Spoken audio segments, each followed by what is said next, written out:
Did you hear that brick of sound? The debate team wins big. Special production that has just been finished. TNT Sports in 120 seconds. Wrestling down a championship season. All this on the next edition of TNT Trojan News Today.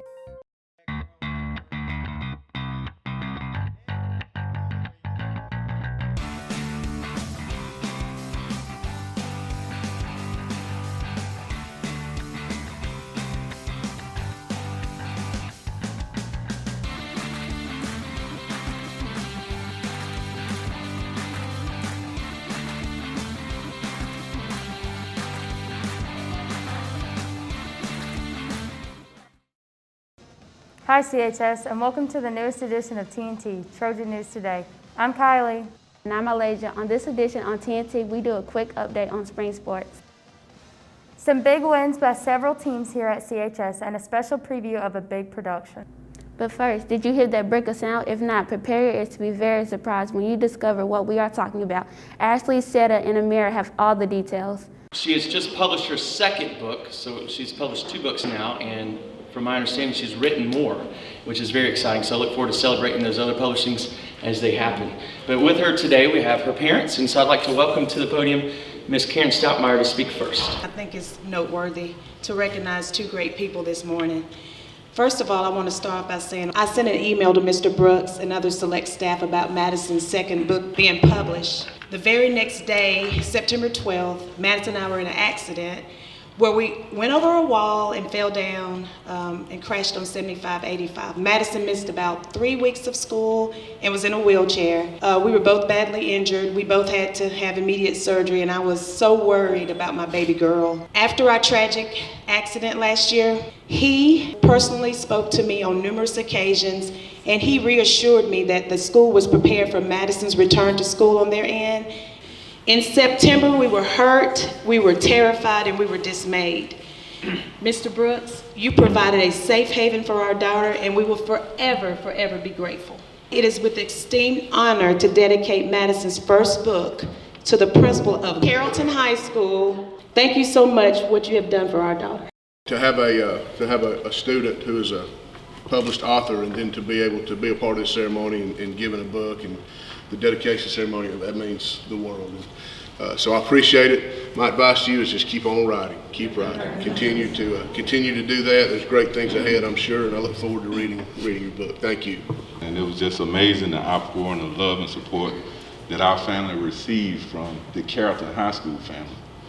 When I was younger, I've always liked writing, and I was always fascinated by books, so I just decided to pick up on it and start becoming an author. The second book I dedicated to Mr. Carr for helping me with a lot of stuff overall and also being a great inspiration for me. This morning when Madison dedicated her book to me, I was just purely surprised. She's an excellent student. She's one that is truly dedicated. To say that I've made an impact on her, she's made an impact on me. To see that determination and the will that she has to succeed and to continue pouring out her dedication and love into the band program is just inspiring. Thanks to everyone for their support throughout my book signing. I feel really honored for everyone who decided to stop by and get a book from me. And thank you for buying if you did, and I hope you enjoy it. Congratulations to Carrollton's own Madison Pate for 2 published books. CHS is proud of your writing accomplishments and hope that you continue success in writing and publishing career. Brooks of Sound and Bricks of Sound 2 are available at many locations, so hurry and grab your copies today. Another winning tradition at CHS is the debate team. Just recently, the team scored a first-place state victory in competition. Kaylin and Jayla have the story. On March 7th, our debate team led by Coach Bracknell went against Grady High for the win for the debate state championship. Trojan News Today conducted an interview with the 12-time victors. Hey, Richard Bracknell. I'm the debate coach here at Carrollton High School to share some exciting news about our team that won their 12th state championship. The debates took place virtually, which means that all over the state people were debating in their home schools or their homes. We were debating a subject about space and about the new Space Force, whether or not on balance it was a good idea or not.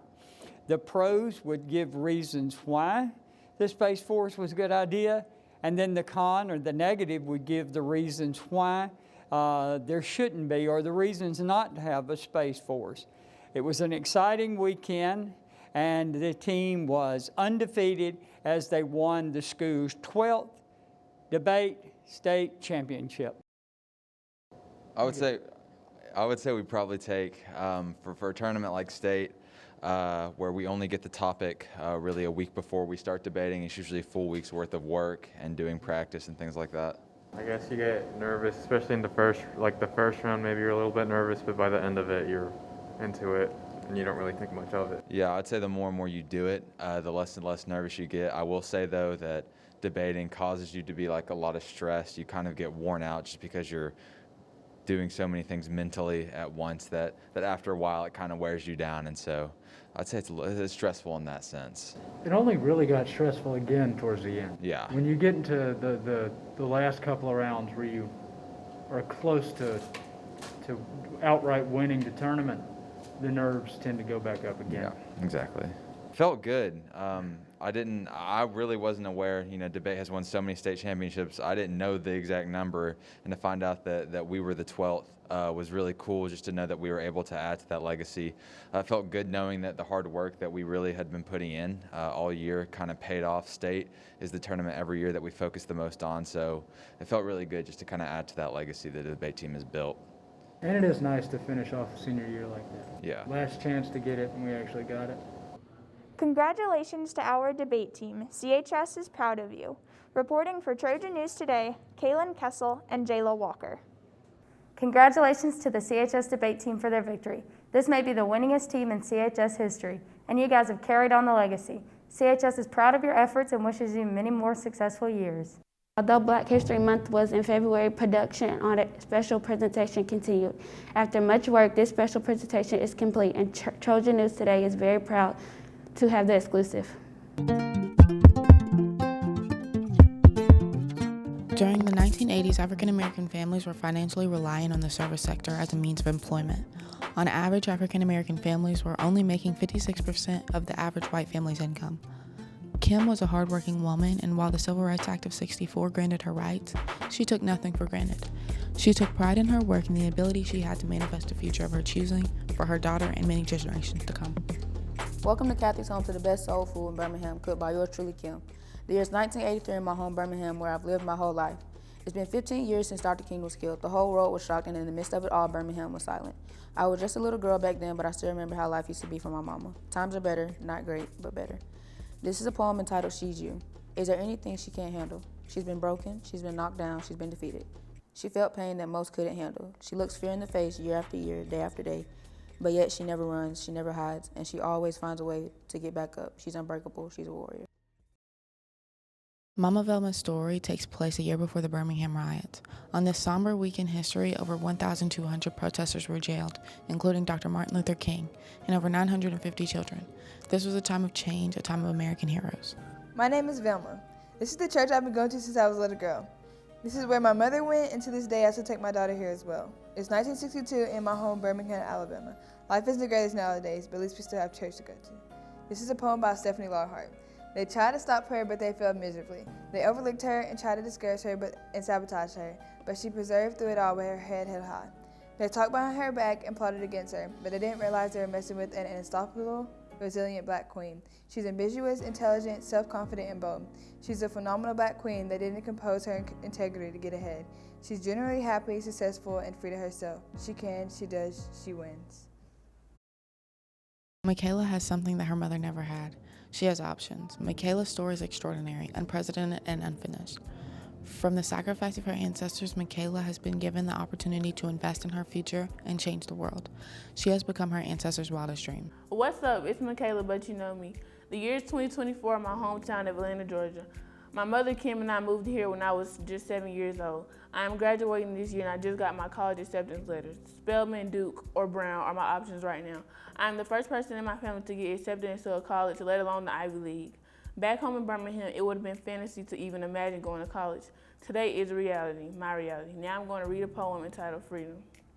Freedom, they say, will never get it. I believe when people hear the color side of the story, injustice anywhere is an insult to justice everywhere.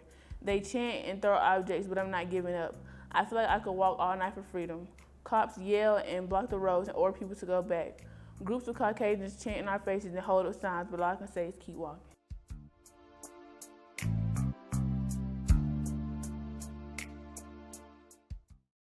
Thank you to the students who wrote and presented this presentation, and special thank you to Avery Brown and Ariane John for working tirelessly and putting it all together and making it happen. CHS did a fantastic job of recognizing Black History Month, so let's do it again next year. Another sport, another state championship. This time, girls and boys wrestling takes the spotlight. To recap the season and the wins, here is Rome, Sean, Brennan, and Martez with all the action. Today we are going to ask the coaches for wrestling about how the season went with the state championship, the challenges they faced in their season, and how it went for the boys and the girls team. Hey guys, Coach White here, Carrollton Wrestling. Just want to talk to you guys a little bit about the run that our guys had at the GHSA State Championships this year. Brock Bibby is your 2021 220-pound 6A state champion, and each and every one of those matches were good to watch. I know that we had a game plan going into it for every match that he wrestled, starting with the Sequoia kid and all the way in through the state championships and the finals, and he was able to execute that flawlessly. And so as far as the 2021 season is concerned, obviously with COVID and the pandemic, things changed for us, but we're thankful to have an administration that gave us the opportunity. We didn't have to miss a practice. We always had somewhere to be, whether it was our varsity program, JV program, girl program, middle school program. We always had a place to practice. Challenges were there, and our kids were so resilient at everything that they did. They were able to overcome each and every obstacle, which is an opportunity, that's our saying every day from Ben Franklin, treat these obstacles and challenges as opportunities, and that's what our young people did. Our girls team placed every girl that was a starter all season into the state tournament. They had several state placers, but the most important state placer was probably Amaria Marinko. Marinko, as a sophomore, placed first at the 197-pound weight division. She is now ranked 24th nationally, and we're looking for great things out of her. We have so much potential coming back next year. We can't wait to see what they're going to be doing. We expect to place many kids at the state tournament next year. We have a good group of freshmen coming in. With our staff, between myself, Coach White, Coach Newton, we're expecting wonderful things out of this summer's program to make us better, and we can't wait to bring home more trophies and more medals to Carrollton. Way to go, wrestling team. CHS is proud of your accomplishments and all the hard work that was put into creating a magical wrestling season. CHS, if you missed out on the sport, stay tuned for next season, which is guaranteed to be just as fun. Finally, Trojan News Today will have a quick update on all spring sports. We like to call it Quick Sports 120, all your updates in 120 seconds. So ready, set, go. So far, our lacrosse season is going really well. We're 8-3 right now, and we're 3-1 in our region. And we have 2 region games this week, and we're hoping to finish those really strong. If we win this week, we should secure a home playoff game for the first time in our girls lacrosse history. We're having a great season so far. We're 5-4. Have played a tough non-region schedule. We're about to get ramped up with our region schedule. Pushing to be a 2 or 3 seed in the playoffs and then make a run in the playoffs. So far, we are undefeated in the region and going into the region tournament, which will start after spring break. The boys tennis season has gone pretty well this year. Presently, we are 15-2. We've wrapped up the #1 seed for the region tournament. We have a young team, but we have 4 or 5 really good older leaders on our program that are helping bring those young kids along. We still have the Bremen game coming up that is right after spring break that we need everybody to show up to. It's just down the road at Bremen, and then we should start playoffs as a 3 seed in region play. Currently right now we are doing well for this year. We are 2nd in the region. We will be hosting playoffs in April. We got about 4 games left in the regular season that we are preparing to get us ready for the playoffs. We have a good team, a real good team. And even if we don't make it in semifinals, GHSA has a provision for the 2 highest losers for semifinals to still go to state. So we're not out of the race yet, and I'm confident that we're going to be at the state championship this year. Season's going really great, finding a way to get timely hits, and pitching's been outstanding.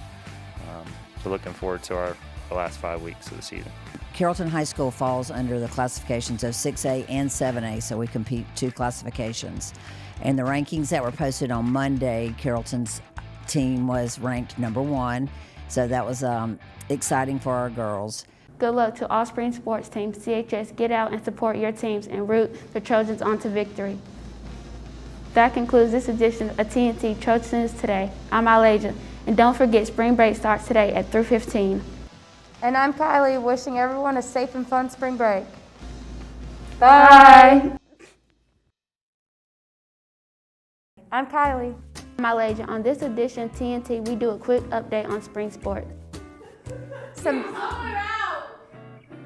That's what I'm trying to say.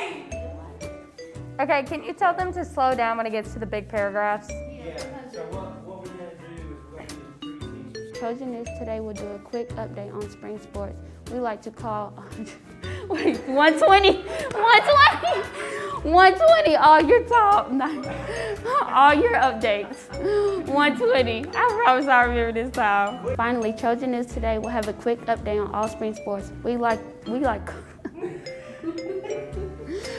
to call all your updates in 120 seconds. So ready, set, go.